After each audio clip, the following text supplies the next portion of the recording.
So did you hit record yet? Yeah, I did. Okay, cool. It's all going. We're all here. We're all doing a thing. We're all doing a show. Hello, everybody. Hello, Hello. show. Hello, welcome to the show. Hi, everyone. I need to mute the stream. Nah. To hear You it can hear, all like, in double. 20 seconds ago, us. Azeroth Roundtable, the double show. Yeah. Double show. Greetings, everybody. Welcome to Azeroth Roundtable. Greetings, everybody. Welcome to Azeroth Roundtable. Thank you for joining us. Thank you Have for joining a good us. weekend. Have a good weekend. And cut the stream. We're done. Woo! We're That was done. a show. We did it. We did it, everybody. That's actually not a bad show. Not bad. Not bad. Not our best, but definitely not our worst. Actually, Ben, how many mounts are you sitting at? Just question if you know. 170 something, I think. Okay. A few. Like that. You a big collector, or you're more into pets? Hence, battle pets. Kind of both. I haven't, spent the money just to get the random mounts that I don't have, like all the different colors of, like, say, the tigers from the Shadow Pan or something like that. Or I think it's all the goats I don't have. I don't know, something like that. Because back then I didn't actually have a ton of money, Okay. but I saved up for my Traveler's yak, and so I have that now. So I don't have a whole ton of money. Fair enough. Yeah. Yeah. So you're the kind of person that just wants one of each style. Yak.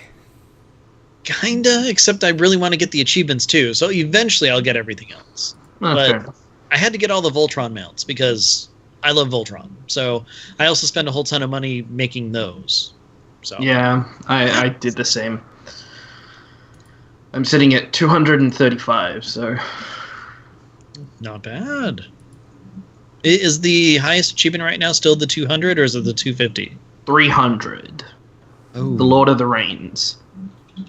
oh. Is that now? Which one gives the Fell Firehawk? Because was that the newest one that was put in, or was it another?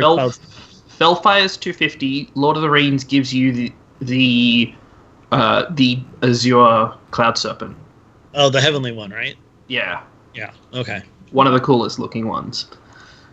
Yeah, I like the heavenly ones. I've got the golden one. That's the one you can get from the August Celestials, right? I believe so.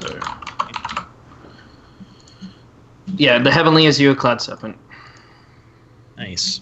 The Crimson one is from Glory of the Pandaria Raider. The Golden one is Timeless Isle. And the Onyx one is from the Shire of Anger. Oh, okay. So I have the golden. Wait, no, I'm working on the golden one. Except farming for Chow House sucks. Yes, But at it least I does. have timeless coins now, so I'm happy about that. Well, I tamed Thok last week, so I was pretty happy. Nice. Yeah, we were working on achievements in there earlier in the week, and unfortunately, we didn't get the snail out fast enough.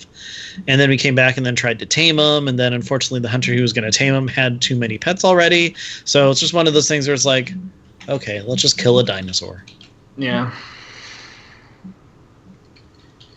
So many people were like, "Oh, this boss is really quick and easy. Like, we'll get through it because it was just doing a transmog run." And I tamed it, and someone's like, "Wait, does that mean we don't get transmog from this boss then?" I'm like, "I didn't even think about that. I guess not."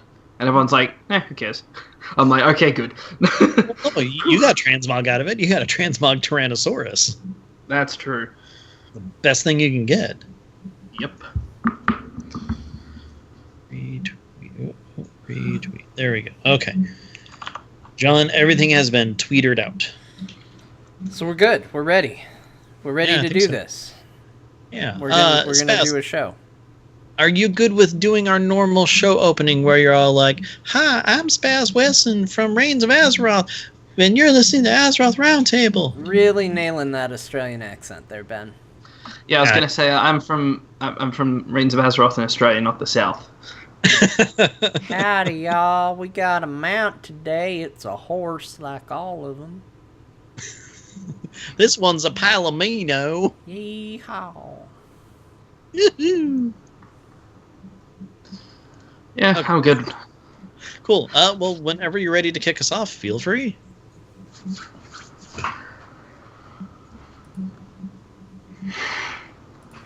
G'day, this is Spazz Wesson from the Reigns of Azeroth, and you're listening to Azeroth Roundtable.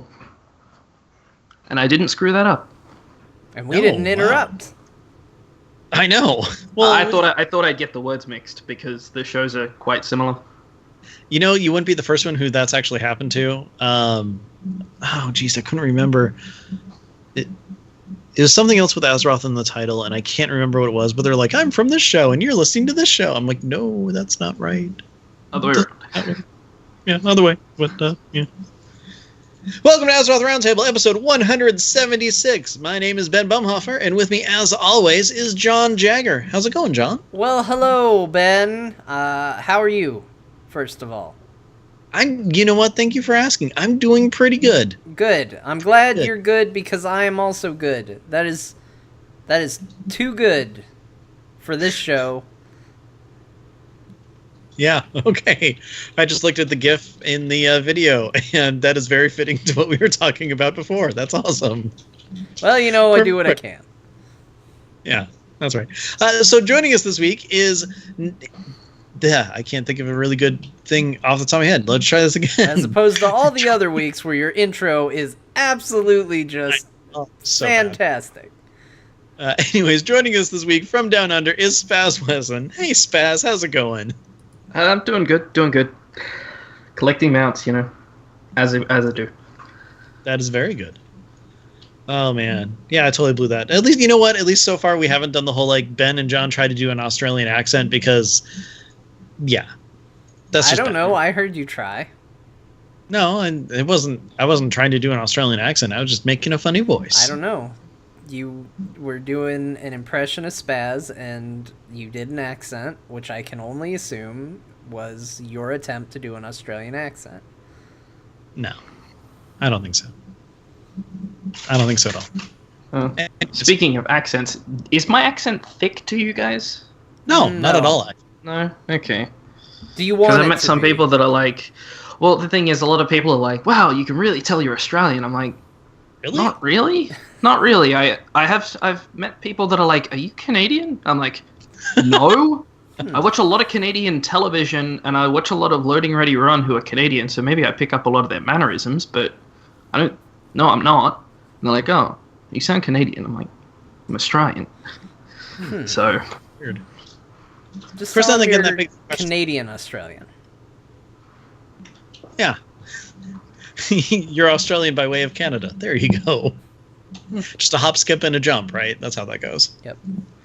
But anyways, the place that we're actually here to talk about, though, is Azeroth, and maybe to a much lesser extent, Draenor. So, yeah. John, you and I have been having a blast lately with the patch and everything.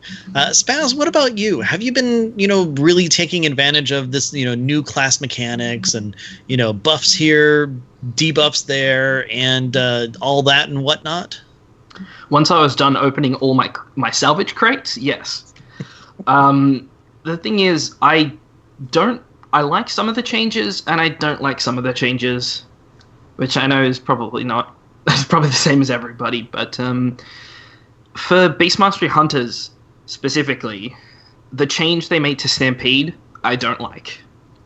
It's basically just... It's not even a cone AoE, it's just 5 yards behind you to 25 yards in front of you. Just random pets start stampeding through. Pets from anywhere in the world. Most of the time they just look like just random pets from Azeroth, which, I mean... kind of makes sense for Beast Mastery, but at the same time, the old Stampede summoned all 5 of your pets from your stable to attack. And I preferred that. But... well, wasn't there some sort of... there was talk of, maybe it was just people wanting a glyph for it, but do you know if anything ever came of that? Like maybe in Legion, they'll have a glyph added that will just pull from your stable, or at least from your 5 in your, hotbar or whatever? Not that I know of. I'm not actually on the beta, so I don't really know. Maybe there will be, but who knows? I'll have to wait and see. The other change is they got rid of our focus generating abilities and just made it so that we regenerate like 15 focus a second. So it's crazy amounts of focus, but it's just odd not having that in between shot. so we have a lot more white damage that just feels like we're doing nothing. But yeah, not much we can do about that. Yeah, very true. Now, John, last episode you were talking about how you were, still running around leveling Fury, got it up to 100 and everything like that. What are you doing now? Like, I'm just curious because, like, I know that Fury Warrior was kind of like your, well, not exactly your end goal, but it was like the hot new awesome thing. So, like, what's going on? It was, and I was going to stick with it until I realized that in order to get the shipyard, you have to have your level 3 garrison, and I am not going to spend the money to upgrade my garrison because there's no reason to do that right now. And so that character is now just sitting there doing nothing because I won't be upgrading the garrison for that, which is actually really unfortunate. I think it was, one of those things. I don't think it was probably a conscious decision. I think it made a lot of sense at the time where the content was relevant, but I think at this stage in the game, having that all be tied together, I mean, their goal should be any character you make, just put them in the Tanan jungle and go. Like, that should just be the ultimate goal for every character. And I can go there and just, fight things and hope baleful gear drops, but that's not ideal. And I'm not going to spend 5,000 gold to pay for it. So, yeah, I'm probably not going to be doing that. And so I've been playing my priest instead, starting at level 1 there. And really? That's been fun. And I've also been playing a lot on my rogue and keeping the rogue going and doing rogue things. Sorry, I'm still taken aback by priest. Why? I can be a priest sometimes. Yeah, I've just never really known that you've really ever played one. Yeah, I've gotten, I think, the highest I've ever had a priest was probably level 30 or so. Probably around there. So I think that's about as good as I've ever done. It's definitely not been one that I have played very far, but the idea of this whole insanity mechanic and all of that with Shadow just seemed like a cool thing to dive into, and it's all right. I kind of dig the way it works with, so when you spec Shadow, at least right at the beginning, I don't know if this changes. I'm only like level 13, so I don't have a ton of knowledge about the class, but you kind of have permanent Shadow form on, it seems. And I don't necessarily like that. I always liked that it was a thing you could turn off and on. But one thing that I do think is cool is that as your insanity meter fills, your shadow form gets more intense. So you start kind of like this light, hazy, ethereal purple. And by the time you're at 100, you're like solid and you've got smoke coming off of you and all of that. And it's a really cool idea. I wish it was a little more dramatic on the change because I think it's a cool concept. And I wish if you were at 0, I wish they would just turn off shadow form and have some way of at least controlling it again. Because it's cool, but I don't always want it on. So that's maybe my one little pet peeve with the class so far, but it's been pretty fun to play and experience, and been having a good time with it. And I played a little bit of a hunter, got a hunter to, I think, level 15 or so, and I might re-roll it. So we'll see what happens. Just because you don't like the character? I don't know. It's always so hard to tell. Actually, it's been long enough. I might be able to recover a deleted character right now. So I might have like a level 100 hunter, 90 hunter or something like that. We'll see. Great. Did you at least make it one of the new races that can have the mechanical pets? I was a goblin because I thought that's what I was going to do. And then I thought, I don't know if I want to play a goblin. It's funny. A goblin is my priest, and she's quite sassy. Yeah. Although they do have the absolute like best death animations, though, because it's so insanely overdramatic. I love it. So they do a backflip? I think so. The males might. I know that the females, they're just like, and just like, I swear it lasts like 10 seconds. It's absolutely fantastic. I think the night elves have the better death animation. I kind of realized that it was a waste of time sticking with Goblin, though, because I'm not going to be a Beastmaster hunter. And I'm not going to be survival. So I'm not going to have a pet. So I really shouldn't worry about whether or not I can tame a pet that's mechanical, because it's not going to do me any good. Because screw pets, everybody. They're not worth your time. There. Made everybody with a pet class, and the guy who does a battle pet show, and everybody who's way into pets angry. and the Beast Mastery main. Yeah. Question for you. What do you think about John's stance on Hold on. Pet? Let me go on a rant. You know what? Druids, you're off the hook right now. Let me tell you about Beast Mastery hunters. Druids, you're finally going to get some love. I'm no longer going to be ranting about Nature's Tryhards. That was last expansion. This year, I'm going to talk about the concept of, hey, I want to play WoW. I want to be a big heroic character, but not that heroic. I'd rather have this other thing that's actually way cooler and more interesting than me. So I'll go with that. So specifically, I'm looking at you, Warlocks and Beastmaster Hunters. I don't even know what spec. What is it? Demonology? No. Warlocks? Yeah, probably. I don't know. Whatever one focuses on the pet. Hey, super cool. Look at me. I'm an awesome hero. Oh, actually, my pet's the cool thing. That's not how Demonology works now with Legion. Big changes. I don't play a Warlock, but I know that it's gone from they have a demon as a pet to that they literally just throw demons at you. Oh, perfect. Well, cool. They figured it out then. They figured out that the important thing is that you're cool and your pet comes along for the ride because you like your pet rather than, you're the tag along.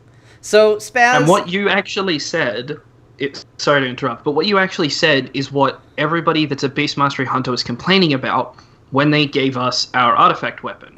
And they're like, and you get a free pet. And it's like, okay, it's hearty. My character has absolutely no connection with that pet. Why do I care? Because it's part of the weapon. No, I don't care. Okay, we'll probably think about giving you a glyph, maybe? Good. That's all we want. So now there's a glyph for it that makes it look like one of our other pets from our stable. Wow. So it makes more sense. What was it? The artifact weapon is a gun, Titan Strike. Okay. And its ability is that you get a second pet. Yeah, but what's the pet? It's just a wolf. Just like a regular wolf. Regular looking wolf with thunder around it a little bit. So kind of like Skull, but a different model. It's Skull, but it's hearty. What, like the soup? No, it's a Norse mythology reference. I'm not 100% sure what it's meant to be, but yeah. I can look it up, but I don't know. I'm sorry, Beastmaster Hunters. All right, hold on. I recant my previous statement. You have it rough enough. I'm not going to take anything out on you. I'm sorry. That sounds dumb. I was going to say, John, you can't really dig into Beastmaster Hunters. Our guest is a Beastmaster Hunter. That's kind of mean. That's all the more reason to do it, but I'm not going to dig into them because it sounds like they've got a rough time. It sounds like they got it rough. Well, I do kind of agree, though. That's one of the things that I saw when they were talking about the legendaries is that, okay, so here's the thing. Let's talk about hunters for a little bit. Something that John and I don't really play regularly, so we're definitely the definitive people to talk about it. Mm-hmm. Luckily, Spazz, you're with us, so you can definitely help out. Yes. So Blizzard's gone through and they've done everything that they can to kind of separate all the different specs out. We've talked about different random ones, and they all feel very much like their spec. So Survival Hunter, it got changed to melee. You use traps and stuff like that. I guess kind of works with that. Marksman, you don't have a pet. You're just shooting stuff. You have a lot more ability shooting stuff. That makes sense, right? So what they did with Beastmaster, is that really what you would think the Beastmaster class would be? I mean, John, obviously you don't think so because they're emphasizing on the beast right there. Spazz, it's your spec, and when I play my hunter, I'm a Beastmaster as well because I like to tame the exotic pets. Yeah. So, what in your mind? I mean, as a Beastmaster hunter, what is that class fantasy? What is it that would really drive it to, one, make John actually, maybe like it, but two, like, how could it work better than what Blizzard's come up with? Well, first of all, Hearty is actually Skull's brother in Norse mythology. Skull chases the sun through the sky during the day, and Hearty chases the moon in the evening. And so it's the cycle. And that makes sense with how Titan Strike is, being from Ulduar and such. But my class fantasy for Beastmaster is I'm in Azeroth, and I'm a hunter, and all the creatures of Azeroth, they don't want the Legion or Arthas or whoever to win, so they're going to help me. The old Stampede worked because it was an ultimate ability that summoned everyone I have to my side to help me. Dire Beast as well is great because it's literally it's like calling out for help, and anything that actually spawns in that zone comes to help you. And the way they've done it is there's a buff that you can get as you. I'm not 100% sure how you actually get it, but it increases the duration of your Dire Beast, so that every time you use it, the next one lasts longer, so that they start to stack. And then on top of that, we also have a buff that increases our damage for every Dire Beast we have active as well. So that works, but in the end, having Hearty with us, it makes sense with Titan Strike. I'm sure there's more lore to it. I haven't done those quests, and I went to Legion, so I don't know. But being able to reskin it as another of our pets, so it's, a Beastmastery Hunter has his two faithful companions with him. That makes a lot of sense. But some of the changes that they made just aren't quite right, but I don't really know what they could do to fix it. That's the only thing. See, when I'm looking at it, and I mean, okay, so like you mentioned, Demonology Warlocks, they're basically throwing imps and other demons at them and stuff. I'm looking at Beastmaster Hunters as something kind of like the Na'vi from Avatar, one with nature and everything. Like you're getting, just different animals, from around, which I guess kind of works with the way Stampede is, with they just run in and destroy stuff. But to me, I mean, a lot of it, the feel for it is, the focus is kind of the pet, and the fact that you're, to go kind of a little bit off of what John said, but you're badass enough that this thing listens to you, that you're working together, as opposed to you just sending the pet in and just kind of like firing off pot shots every now and then and stuff. So the idea of like, I don't know, John, what do you think if they had kind of abilities that would work? Go with me on this. This is going to be like kind of really weird out of the box. Like, think EverQuest Bard, but you're summoning in pets to do different things. So like, how the old Bard you do like the song weaving or whatever it was called? Yeah. But imagine if you're, maybe healing and DPSing and stuff, but using different abilities that call forth like actually different pets to do things like that. I mean, that could be cool. It's not going to win me over because, and this is actually a problem I've had with Beastmaster Hunter for a long time, which is the idea of having a loyal animal companion is cool. The idea of having a whole bunch of loyal animal companions starts to get weird for me. I don't want to say that that's weird for everybody that falls under that spec, but to me, it was always that, like, I'm going to go and I'm going to get my crazy protector animal. You're going to get your spirit animal. You're going to find, and it's going to help you.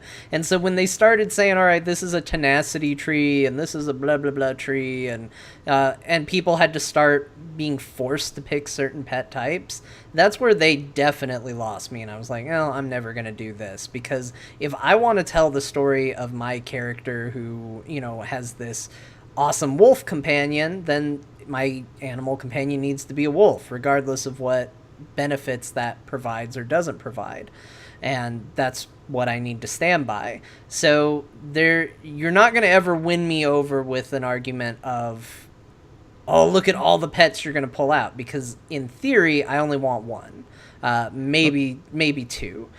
But I know that that's not going to apply for everyone. So when I try to think about what I want from a Beastmaster Hunter, it's really hard for me to say, because I probably would fall more into the realm of survival. I kind of like the idea of being up in melee range fighting with your pet, and you're doing moves that combo off of each other, which is kind of what survival, from the little bit of time I messed with it, feels like.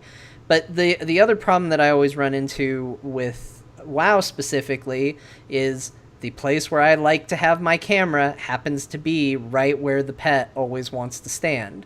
And all I ever do is get animal butt in my face, and I'm very quickly just like, all right, I got no interest in playing this character anymore, because I just have an animal butt in my face the whole time.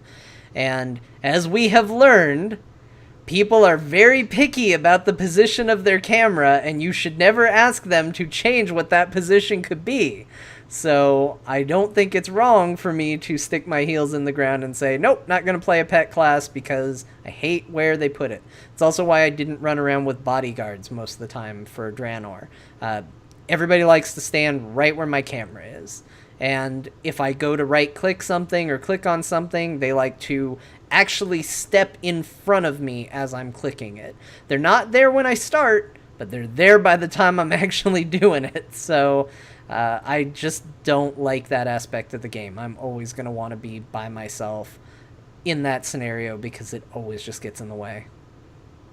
Do you have an add-on that's red laser pointer or something, so that wherever your mouse is, that's where your pet's going to run to and chase? Or well, I actually have a couple of things that counter almost every point that you have negative. The pets now don't stand behind you to the left. They now stand directly next to you. Pet specs now only really matter if you want to min-max. Like ferocity, tenacity, and cunning are basically the same thing now. The only difference is some of their abilities, which allows you to micromanage your pet as much as you do your hunter. And in the end, which pet you take does not matter, because they all do the same thing, except their family tree specific special ability, which for some is a battle res, for some it's hysteria, which is just bloodlust, for some it's for spirit beast, it's just a little heal. So in the end, the pet doesn't matter. So it's up to you which one you want. But then if you want to min-max, you have the option. Yeah, I'm not going to do it.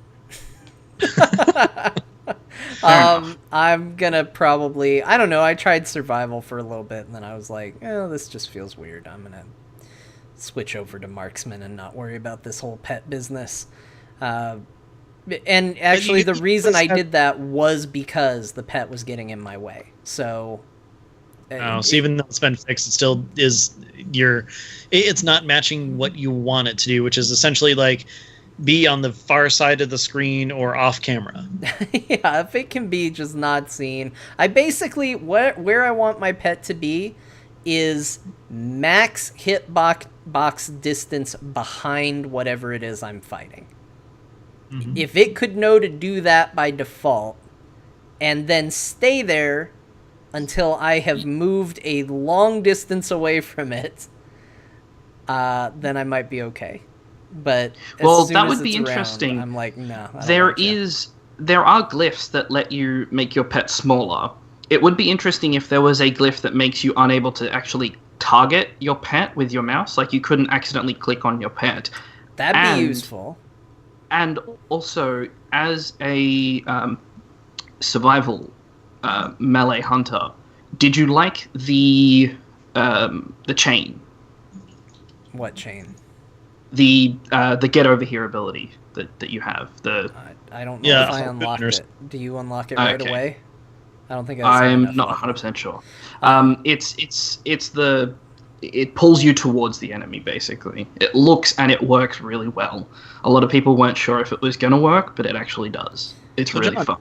It's grappling hook, but to an enemy. Weird. Yeah, I don't know. I think Harpoon. so. Here's the other problem. I've had a lot of people tell me who know that this is a pet peeve of mine. Ha ha ha! Pet peeve, Ben. Pet peeve. Well, that's the episode or the show title. All right, so a lot of people have recommended the glyph or the abilities, for like bodyguards and stuff like that make them tiny. And while I understand it from a functionality standpoint, at the same time, you don't want a tiny thing. You want your pet to be a giant wolf that looks scary and intimidating. So the problem is that I want both things. I want something that's big and scary and intimidating, but I don't want it to be in my way ever. Well, okay, question. Realistically, how often do you actually need to click on your pet? I mean, you have Mend Pet, which heals it automatically. You don't need to actually target it. Revive Pet does the same thing. It's Mend Pet if it's dead. Yeah. I mean, you're not feeding it anymore, really. And if so, there's a button for it that you just click the button and then whatever you want to feed it. Yep. Like right-clicking on my pet right now, the only options it comes up with is put a marker on it, type focus to focus, use dismiss pet to dismiss pet, abandon my pet, or cancel. So they could make them unclickable with the mouse, because you can just press F2 if you really want to target them, or F1 twice to target them. So they could make them untargetable by you. Click on your pet's portrait, and then you'll have your things that you can right click and option from there. Here we go. Yeah, I'm designing. Actually, I don't have the portraits active. I've got a glyph. You ready? This is gonna be my glyph. I was gonna call it John's glyph, and then I realized it could just have probably a better name. So it'd be called like Glyph of the Rogue Animal or the Rogue Beast or something like that. And so here's what it does to your pet. Okay, when you're in combat, it will always move again to the backside of the enemy as far as it can within hit range. So almost like a rogue, it's going to stand behind it like it's backstabbing. Now, don't they already do that anyway? I don't know. It's always in my way. So you won't be able to click it. You won't be able to target it. You'll be clicking through it all the time. And when you're not in combat, it vanishes. Because it's sort of sneaky rogue. So pet. You want a rogue as a pet, then? Pretty much. Yeah, pretty much that. Yeah. How about when you're in combat, the pet stands between you and the enemy, which also makes sense because it's in between. It's protecting you as well, which makes sense. In melee, and then it's going to be in front, right there. It's going to be as right there in front of me. I don't want it in front of me.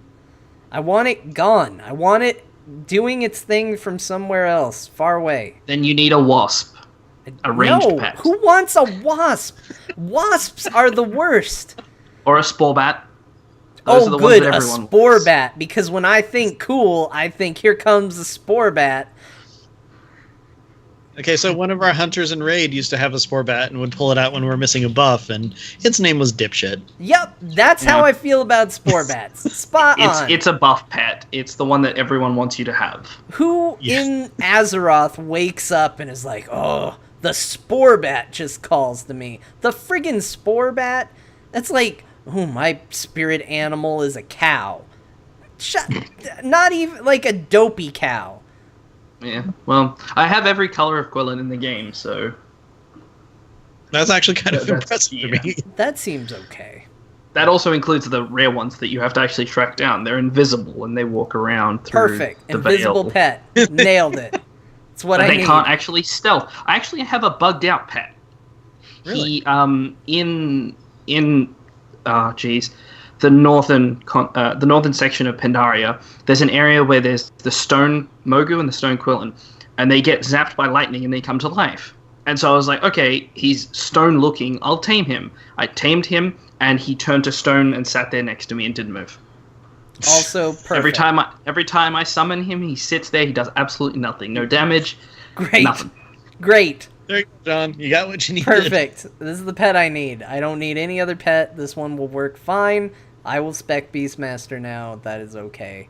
I can get behind that. How about glyph of the untrusting pet. It stays as far away as possible while there's a distraction, and then when there's not one there, it's just gone. Okay. Sure. Yeah. I just don't... Just stay out of my... Look, personal space bubble. You're invading it. Well, you've got issues of that in real life, too, so, I mean, it only makes sense that it translates into game. Right. Just, mind the distance. Mind the gap. So... Well, there's one other change that I don't like, but... I bet John will like this one, though. Okay, so previously you could choose one of 3 talents. Aspect of the Iron Hawk, which reduces all your damage by 10%. Exhilaration, which is 30% of your health with a 2-minute cooldown. Or Spirit Bond, which is 2% of your max health every 2 seconds. They got rid of the other 2 and made Exhilaration default for everyone, which sucks. I use Spirit Bond. I use Spirit Bond. It is so good when you're soloing old content because it's automatic and you don't have to think about it. And you have absolutely no regen in combat now. So Exhilaration is really big, but it's a 2-minute cooldown. So it's a lot harder to micromanage your health, especially when bosses do really big hits and then nothing for a while. So you're like, can I take another one? Or do I have to pop it now and then hope that I can kill him before 2 minutes runs out? Just destroy everything you can within 2 minutes, then pop it, and then wait a little bit, and then go kill more stuff. Yeah. Wait, that's me playing a mage. Okay, sorry. It's sort of the same mentality. I have to go in and be like super careful and kill stuff, and then like just kind of sit on the side and drink and eat. It's like mages have picnics after every pull. At least when I was leveling up, they did. Now, not as much, which is good. But, it's the picnic class. I've decided. I'm good with that. Yeah. Sure. Ben, you want to know what I'm good with? Sure. What are you good with? Ben, I am good with Legion audio books. Yes. I want to talk about this because this has been kind of a highlight of my week this week. Was getting into the... What is it called? I should have had this ready. Do you remember what it's called, Ben? I can find out in just a matter of seconds. I try and look it up. Yeah. Tomb of Sargeras. That's what it is. Yeah, that's what it is. So it was this 4-part audio drama that Blizzard put out this week. And I really, really enjoyed it. I thought it was a fantastic story. I thought the production value on it was really good. I thought the guy who, while I found his voice a little funny at first, it grew on me, much like my own voice, I'm sure, dear listeners. So it was really, really good. And the thing that it kept reminding me of was, okay, if you're gonna put your backstory behind a book, releasing it as a free overtime audiobook for everybody is a really good way to do it. So major kudos to Blizzard for that. That story got me pumped, and now I can't wait for August 30th. Oh yeah. Spazz, have you had a chance to check it out yet? No, but I did see that the final part went up, and so I'm probably gonna listen to all of them this afternoon after work. Oh, yeah. You need to. I'm with John on this. I've been listening bit by bit, like, throughout the week. And I didn't know that the final one came out today. Otherwise, I would have listened to it much earlier than later today. That's the thing. What does that mean? Have you heard it means or not? that I would have heard it already, as opposed to knowing it's here and then listening to it later tonight. Oh, gotcha. Yeah, exactly. I just tried to simplify it, but then the explanation made it longer and just didn't work. It didn't make sense but at first. It's really good. I mean, we're not going to spoil it or anything, but I gotta say, the storytelling, like, that Blizzard does is just fantastic. The comics that they put out have been a lot of fun, but the Harbinger stuff, or Harbinger, or whatever, however you want to say it, it's really good too. And so, like, all the story and stuff that we've been missing in Warlords of Draenor after you finish questing, it's like all of a sudden they're like, yeah, we should probably do something about this to let people know, why they're going to, back to Azeroth and all that. someone, I want to say it's Scott, calls it the Randy dilemma or something like that, because if you listen to the instance forever ago when Randy was on it, he had no reason to go to Northrend because no one ever told him in game to go to Northrend. So now they're giving us like all these reasons. They're going to give us some quest as soon as the expansion launches, but we know why we're going, and I love it. I really do. John, can you think of like anything else that they could do to just really, help bring up the hype and just tell more story? I mean, they've got all these different mediums that they're working with so far. Well, the only thing that I'm a little thrown off now is, so watching the videos they've been putting out, reading the comics, listening to this audio, I got done with it all. I was like, yeah, this has all been really good. And then I started trying to remember why we killed Illidan in Burning Crusade. And for the life of me, I cannot remember why we felt the need to kill Illidan. Especially after watching the latest Harbinger's video. Because he seems like he's kind of got it together. And I'm not sure what he did to make us so angry. But he had some cool weapons. I mean, yes, we apparently killed him purely for the loot. I can't remember what it was. I'm sure there's a good reason in there. I know why we killed Kael'thas. He made a deal with the Legion. He was actually going to secretly be working with them. But Illidan was opposed to the Legion. I can't remember if the demons coming into Azeroth were under his command. But if so, why was he doing it? I genuinely don't remember. So, if he is opposed to the Legion, why would he be sending demons to Azeroth? I don't know. Like, why would he be commanding them? They're, but I mean, they're if you his think about demons. it, if you think about Black Temple, he's got some, doesn't he? Yeah. Like some of the bosses? Okay. Yeah. Maybe we're kill all demons and rushed them. So, I don't know. So, I guess that's your homework. If you can answer that question off the top of your head, then you're golden. Thumbs up. If you can't, WoW Wiki. Because... Oh, there we go. We have a answer. Sage Time in the chat room says, we killed him because that one Draenei Broken was upset with him. Yep. Sure. We slaughtered everybody at the temple. We killed a bunch of people just because that one guy didn't like him very much. Well, no, wasn't it... Okay, so... Why did he originally go into Outland? Didn't we kick him out because, you turned part demon? No, he went into Outland for hiding. That's where he was assembling his army to go against the Legion. So he wanted to go against the Legion, and he went to Outland, and he fought the Legion there. He retook Black Temple, and it might have been Hellfire Citadel. I don't remember. It's been a long time now. He ends up at both places, though, and he forms an army that is this union of Blood Elves and Naga and him and his Illidari, and then he found out that the Legion was commanding Arthas and sending him to Icecrown. He went to try and stop. Arthas and Illidan fought. Illidan lost. Illidan came back to Outland. And I remember some talk of them saying that he kind of lost his mind after he died, but I don't know what he did that was so mind-losing. I can't help you with that. I wasn't playing back then. I started in Cataclysm, so... Well, you're in luck, because Alessander in the chat room knows why we went to attack Illidan. All right. We killed Illidan because Tyrande and Malfurion were pissed at him. All right, I don't care about either of those two's opinions, so that's not why I did it. Okay. The Broken Akama wanted to kill him to free his people. Okay. So I guess, that's a little bit more, he had people under his control or something. They're like weird, ugly Draenei, so that's alliance too. I don't care.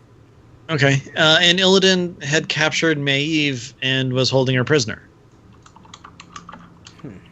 I don't like Maiev either. The only reason I like Maiev is A, she looks cool, and B, that is the first use of Fan of Knives ever in the Blizzard games. when she appeared in Warcraft 3. And I remember playing Warcraft 3 and thinking, Fan of Knives seems like an awesome rogue ability, and then they gave it to rogues. And I don't have it anymore. So now I'm going to stop talking about it because I'm sad. Wait, you don't have Fan of Knives anymore? Yeah, no, it's gone. Guess you get to roll those bones instead, huh? Yeah, the only thing I do is roll bones. All right, we got another Alessander ads. Illidan fled to Outland after he failed to kill the Lich King. I said that. Kil'jaeden was going to punish/kill him, so he and his people fled to Outlands, kicked out the reigning demon jellyfish, and took the Black Temple for their own.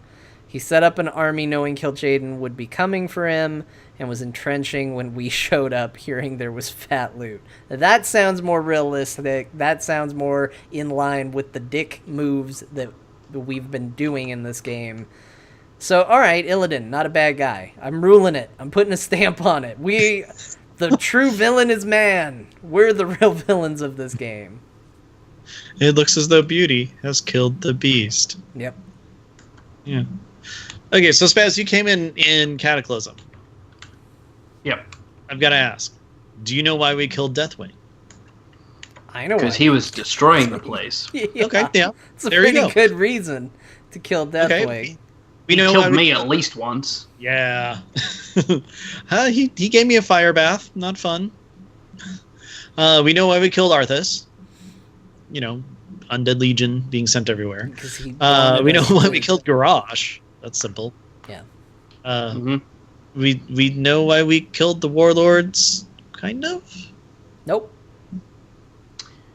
Kind of, but at the same time, the animated series that they did before Warlords kind of made us sympathetic to most of them. Yeah. Because a lot of them had really, really hard lives. Yeah. It's not easy being green. But I suppose in our version, they founded, the Horde and everything, and it turned out good. But in Draenor, I guess they went the other way and went evil, but that didn't really happen. But that's what everyone says happened, so that's why we killed them, I guess. They were going goblin steampunk, kind of, but then they never really assembled and had a big full thing, because some were, the first raid boss, some were dungeon bosses, so... Boo Gul'dan? I think, okay, here's my own how it should have ended for Warlords of Draenor. You go through the whole opening bit, you destroy the Dark Portal, everybody gets on their boats, they sail to their respective areas. In this case, I'm going to show my Horde bias again and tell you how the Horde story would wrap up. You'd go, you'd meet Thrall's dad, he'd talk to you, you'd follow him, he's riding a wolf. They say, oh, this looks like a good place to build a base. And then they said, Khadgar, can you open a portal to our world? And he says, yeah. And we say, sweet, we're going home. And we go through it. The end. End of story. We're done. Problem solved. Took out their portal. Gone home. Yeah, we just have to check back every 20 years or so to make sure they didn't build another one, right? Yeah, if the portal opens again, we just go through it again and blow it up again. We can blow up that portal as many times as they want. So it's just like the bugs trying to get over the wall. Why would you build a wall when they can fly? Yeah. It's just, all right, we're going home. Okay. But they're destroying our world. Yeah, well, tough. That sucks. You know what? Let's blow up the portal on our side. Then they're not going home. Guess what? We worked it out. You work it out. But if they have movie logic, they can just come out of the ground. Yeah, what was up with that? Well, we don't have a portal on the other side, so we're just gonna make this. I did like that little spin on it, but at the same time, it would have made sense if he had built a portal on our side and kind of been like, oh no, I'm just testing this thing. Don't worry about it. It's cool. Yeah, that's cool. It's a lot smaller too, so it's cool. Don't worry. Yeah, they come out half the size. Is that a portal to another world? No. No. Are you sure? Yes. It's only half of one because it's not done yet. What are you doing with those Draenei in the cages? Nothing. We're playing house. You're not going to use them as a soul feast to fill the energy of the portal? No. All right. Oh, Wash your hands before dinner. Get that fell off. Oh, I don't know. Who knows? But okay, so here's the thing. I still don't know why we really fought Illidan. Like, okay, so Alessandro, you told us why, but the Fat Loots, that's really what it is, right? It's kind of really what it is. I don't know. If you guys have a better reason than what Alessandro said and we shared with you, you can write in and tell us. Otherwise, I'll probably look it up. I kind of tried to look it up before the show. I'll tell you, I sort of did some work. But the problem is I fell down a rabbit hole and started reading about a whole bunch of things actually unrelated to it. So I didn't get my answer right away, and then I was like, oh, what are the Illidari? And then I was like, look at all the races that made up the Illidari. That's fascinating. Oh, that's Warcraft lore. I'm going to go watch all the cinematics for Warcraft 1, which, yes, I did, and they're awful. And it's great. So, I fell down some rabbit holes. It's fine. But, I still don't know why we fought Illidan. Honestly, I think the single thing it came down to is the fact that he uses the demon power. I think that's the only thing. If he did everything he did but didn't take the demon power, that wouldn't have been an expansion. We would have skipped that over and then fought the Legion now. Because he uses the demon power, which everyone was like, you shouldn't do that. And he's like, it's the only way we can do that. It's the only way to do it. And everyone else is like, look, we can figure it out, I guess. And he's like, no, don't care, doing it anyway. But guess what we're doing I think that's the main. I think that's the crux of it, is that he did it in a way that no one else wanted to, and no one liked that. Yeah, and I mean that's kind of the thing, is that he's gonna be. Well, I'm assuming he's gonna be some sort of good guy because he leads the Ildari, which are in the game now as demon hunters. So we're cool with them. He's probably going to be a good guy this go round, probably. Yeah, and I thought, well, that's going to be weird that he's going to change from bad guy to good guy. No! Turns out he was probably never really that bad of a guy. Turns out he was, chaotic good. So, the first The ends justify the means. Yeah. The first quest is going to be called, brokering an apology letter, or drafting an apology letter. And you go around either Orgrimmar or Stormwind. You buy, chocolate, maybe a really cool looking, glaive or something, and I don't know, roasted pig or something, some sort of food or gift thing or whatever. You go to Illidan, you present him with the gifts, you say, hey, we're really sorry about what happened, and we kind of trashed and invaded your home. We're having a barbecue. Let's go hang out for a while. And the first 15 minutes of Legion is you just hanging out with Illidan at a party having fun. Then is Malfuri in there? No, but they're going to have to shake hands. They're going to have to shake hands and make up, or hug it out. They're going to have to. Oh, okay, I can see that happening then. So we've got Malfurion over here, Illidan over here, and it's like a junior high dance. There's people mingling all around. There's food, and then finally, Illidan points at Malfurion and says, "You!" Or it's two people doing two separate NPC quests where they have to guide them towards each other, but they get stopped at every single little thing. Every table, every other person, they make small talk, and you've just got to guide them towards each other in the middle.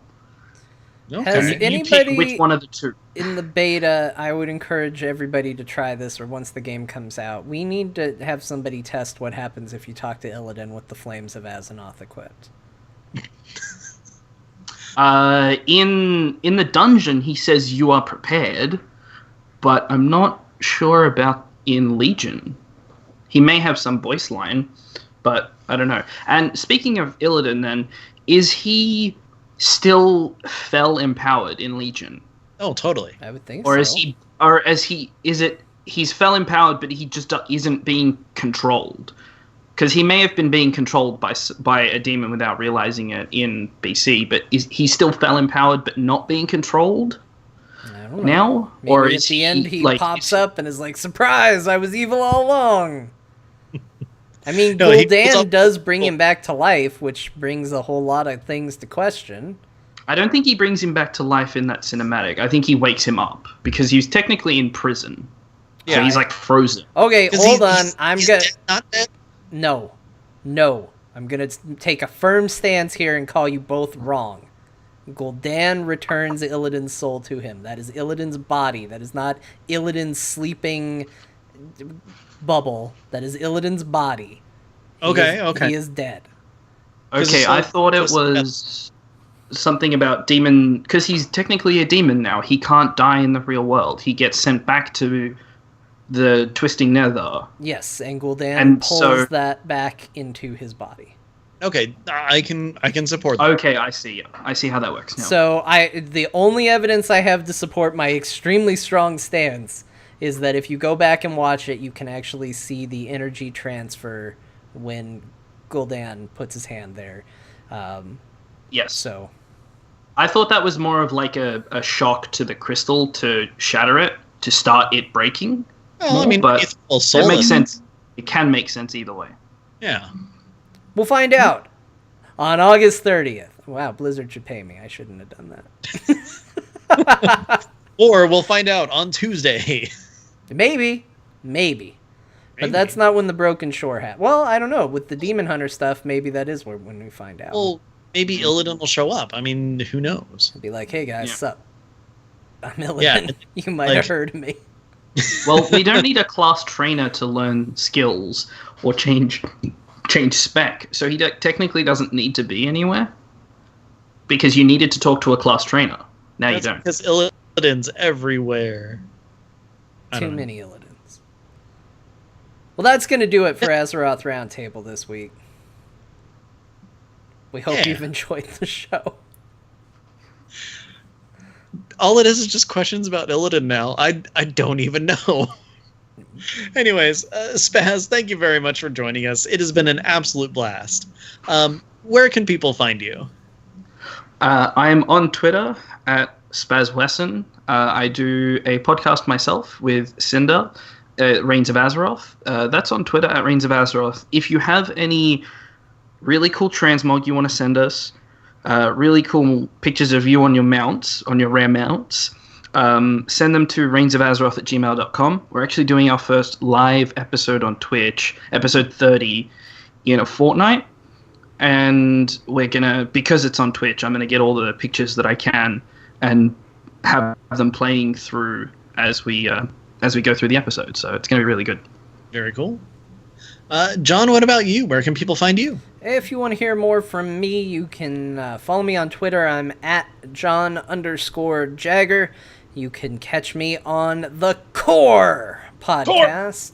Core. That is the Heroes of the Storm podcast put on by Frog Pants Studios. You can find out more information about that at heroesforyou.com. But if you say, John, I would like to hear more of you talking about Heroes of the Storm, well, you can, because I also guested on Stormcast this week. That's with Mick Montgomery and Willie Dills Gregory. They were kind enough to invite me on, and we talked some more there. And I don't know if it's part of the show, but we ended that show talking about all the horrible things you do as an Alliance player. So if that got included, then there's some WoW talk, but I don't think it did, so hopefully you were in the live chat for that. All right. If you're looking for me, you can find me on Twitter. I'm at Ben the Mage. I also do a show called Geektopia with Lita and Alakaz, where we talk about stuff that's geeky. Do a show with Eludra called Battle Pets, where we talk about battle pets. And I haven't mentioned it in a little while, but I'm still going strong on Mass Effect on my YouTube page. Just do a search for Ben Bumhofer on YouTube, and you can find my page. Where you at? I just finished collecting all the people I need in that first bit, and I unfortunately talked to the Elusive Man before I finished talking to everybody else on my crew, and he's like, hey, go here right now. So I'm at that first bit where you run into Ashley. That's right. Ashley's still alive for you. Man, did you screw up that playthrough. Yuck. Hey, don't look at me. I didn't vote for her. I didn't. For anyone. You know what? You forced it to happen. I did not. Mm-hmm. I did not. I said, who do you choose? And you have to choose one of them. And that choice that I did. I keep telling you. It's bunk. It's bunk. You should check out Ben's Bunk Run. That sounds wrong, John. Thank you for that. Anyways, this show, though, we are on Twitter. We are at AzerothRT. If you have any questions, comments, want to tell John how wrong he is about Beastmaster Hunters, or how right he is about how we really shouldn't have fought Illidan, go ahead and send those emails to AzerothRoundtable@gmail.com. All of our episodes can be found on AzerothRoundtable.com, on iTunes, Stitcher, and TuneIn, as well as Alpha Geek Radio. And last but not least, our intro contains a clip from Rhino's theme by Kevin MacLeod. You can find more of his music on Incompetech.com. Hey, Ben. Yeah, John? I see you sitting over there in your fancy chair, and I know what you're thinking. Really? Yeah, you're thinking, What? Man, remember way back when you could be considered a patron of the arts? What a cool title that was. Patron of the arts. That sounds super fancy, cool. Right? I think so. Well, now you can have that title again. What? That's right. If you want to be a patron of the arts, Patreon is letting millions, probably, of people, if not thousands of people, become patrons of the arts by supporting their favorite content, whatever that content may be. And wouldn't you know it, Ben, we're actually content that you can sponsor through Patreon. Really? You Where can. would I find that? Well, you would just go to patreon.com/AzerothRT. And once there, you can say, hey, AzerothRT, you fine fellas, I'm going to be a patron of your arts. And you can do it. I like that. In fact, John, if I remember correctly, we have it set up so that you don't even have to pay a full $1. But if you made your Patreon account after a certain time, that's really hard to do. So what you need to do is just kind of pretend how much you want to pay and then figure out how much that would be per episode. And if it's less than $1, then you need to make sure that your monthly limit is at a certain point so that it doesn't pay more than you're ready to pay. And let me tell you why Ben doesn't do the advertisements, because you probably didn't follow any of that. So Just keep in mind that, hey, you might have a limitation on how much you can pay per episode. That said, you can set monthly limits on what you're able to pay. So just make sure you're following both those settings and making the proper adjustments. Exactly. And even more so, if you don't want to do it, you don't have to. We appreciate it, but this show is going to keep trucking on anyway. That's right. I'm patron number 4. Number 4! 4! We're not playing golf. Hey, John, is there any other way that if they wanted to support the show that they could? I don't know. Is there? Why, yes. If they were to go to geekasylum.etsy.com, you can find the official Azeroth Roundtable keychain and or necklace. That's right. That's geekasylum.etsy.com. And that's our show. I'm actually wearing an Azeroth Roundtable t-shirt. What's that? How do you get that? I don't know what that is. You can't anymore. So you have a collector's item is what you're saying. Yes. Speaking of collector's item, I actually won on eBay the other day a sealed Burning Crusade collector's edition. Nice. Plus shipping, $400. Whoa. Oh. Australian. Oh, wow. So, yeah, it was like, I wanted it like 200 and something American plus $80 shipping. Altogether, it's like 400. That's for me. Pretty cheap still. Burning Crusade, yeah. Yeah. I know. I've seen them for $1.50. It was on eBay. It started at $100. And I was like, I'm so tempted to message the person and be like, I will flat out give you 200 for it right now. Cancel the auction, I'll give you 200 for it. But, yeah. Very cool. So now I'm going to have to pay over $2,000 if I want a sealed vanilla collectors. Don't do that. Don't do that. No one needs to do that. Unless I want the one that's signed by all the devs that I would never actually open. That's the only one I would buy. Oh, that'd be such a horrible thing. It's like, oh, I got this collector's edition, but it's signed by all the devs. Yeah, it's on eBay for like $2,500. Okay, if I split the side right here and I carefully fold the plastic, I can get to that disc. Oh man, not the disc. The what's he? The just the pet codes. Yeah, exactly. Doesn't come with a mount, but you know. You get 3 pets, and Yeah. I am jealous of anybody who has them, John. Wait, what? Don't you have the collector's edition? No, I don't. Oh, never mind. Yeah. Well, I now have all of them but vanilla. That's the only one I don't have. Yeah, I don't have Burning Crusade. Oh well. What are you gonna do? What are you gonna do? eBay. No, I'm not made of money. That doesn't seem like a solution. That doesn't seem like an acceptable solution. So I have to go beat up I got someone. my tax back, so I had some money. Oh, that's cool. Yeah, I'm gonna go beat up someone and take their account. That's it.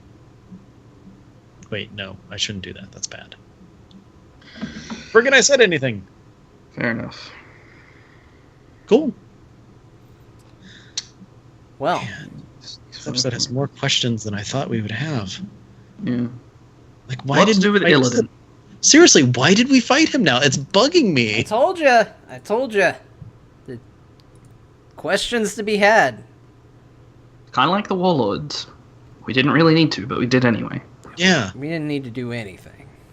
Although, have you guys heard my theory on the expansion names? No. So we had the Burning Crusade, Right. Wrath of the Lich King, Right. Cataclysm, Sure. Pandaria, Warlords, Pandaria. Legion. So every third expansion is just going to have one word in the title. I'm okay. Unless with that. that's totally coincidental. And that's generally the biggest expansion, like the biggest change up. Yeah. Like 7.0 was a massive change up. Cataclysm apparently was a massive change up. It rewrote the whole world. So every 3 expansions, they're going to completely throw everything out the window. Well, Which it's kind of It's makes good to sense keep it- for the Yeah, time it's a frame. way to keep it French. French? It's the way to keep it fresh. Keep it French. No, I'm Aussie. I'm not French. Keep it French. Make WoW French again. Yeah. Cool. All right, chat room. Before we call it, just remember, keep it French. Yes.